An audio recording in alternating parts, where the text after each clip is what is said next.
How to unlink Gcash from Playtime.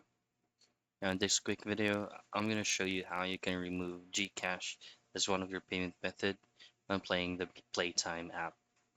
Now, you will not be doing anything from the application itself because you cannot manage payment method from the app. What you want to have to do if you connected your Gcash account into Playtime, it is actually will usually be connected as well under your Play Store. Now from Play Store, just simply tap on your profile picture at the top right. Now once you're here, go into Payments and Subscriptions, and then go into Payment Methods.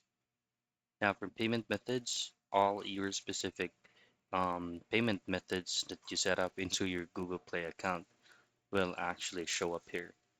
All you have to do from here is just to temporarily remove Gcash as one of your payment method in your Google Play account, and then just simply reset the application of Playtime. And that is how you unlink Gcash from Playtime.